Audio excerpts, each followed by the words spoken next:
কই কই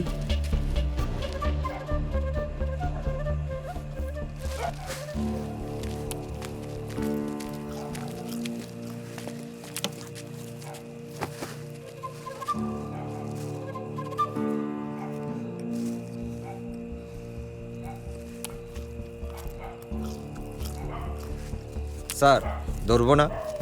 খাওয়ার সময় দৌড়তে হয় না। খাও, খাওয়া শেষ করো।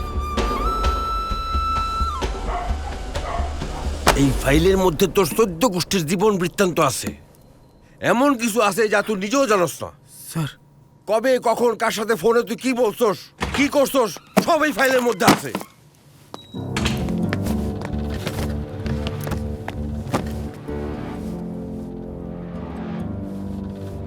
মায়ের চিকিৎসার জন্য গজল কত টাকা দিল? 5,000 টাকা স্যার। মাত্র 5,000? জি স্যার। তো গজলের মাসিক ইনকাম কিরকম? 1,05,000 তো হবেই। আমি ওর কাছে 50,000 টাকা চাইলাম স্যার, আমার দেইনি, উল্টো অপমান করে বের করে দিয়েছে স্যার। তুই ঝামেলা করলি আর তোকে ধরায় দিল।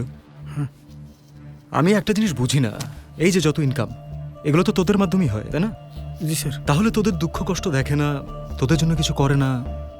আচ্ছা, আমি শুনলাম যে গজালের নাকি কুষ্টিয়াতে 2টা বাড়ি আছে। জি স্যার। ছেলে মেয়ে ভালো স্কুলে যায়? জি স্যার। আচ্ছা, ভালো কথা, তোর ছেলে মেয়ে কোন স্কুলে পড়ে? কি যে প্রশ্ন করি, ডাকাতের পোলাপাইন তো ডাকাতই হবে।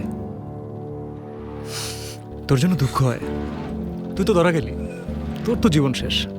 গজাল কিন্তু আরামেই থাকবে, ছেলে মেয়েকে ভালো স্কুলে পড়াশোনা করাবে, মায়ের চিকিৎসার জন্য ঢাকায় নিয়ে যাবে। অনেক বড় বেইমান স্যার, ওরে আমি সাইরবো না রে স্যার। আমি আপনার সব করছি স্যার। ও কয়টা খুন করেছে, ওর কোন কোন জায়গায় আসতে না আছে, আমি আপনার সব করছি স্যার।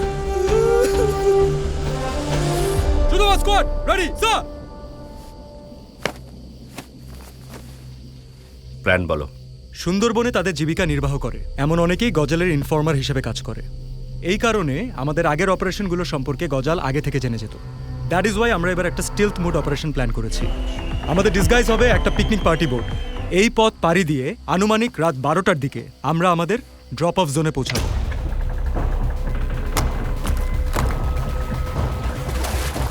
সেখান থেকে 4 কিলোমিটার পথ আমরা সাঁতরে পার হব। আনুমানিক সময় 4 ঘন্টা। ভোর 5টায় আমরা আমাদের সারফেস জোনে পৌঁছাবো। সারফেস পয়েন্ট থেকে গজালের আস্তানা দূরত্ব 50 কিলোমিটার। এই দুর্গম পথ আমরা পায়ে হেঁটে পাড়ি দিব। গজাল তার ইনফর্মারদেরকে ম্যাক্সিমাম জায়গাতে দেখা গেছে এই সকল জোনে সেট করেছে। গজাল কখনো স্বপ্নেও ভাবতে পারবে না এই 50 কিলোমিটারের দুর্গম পথ পাড়ি দিয়ে কেউ তাকে পেছন থেকে অ্যাটাক করতে পারে। যেটা ওরা কখনো ভাবতে পারবে না সেটাই আমরা করবো স্যার।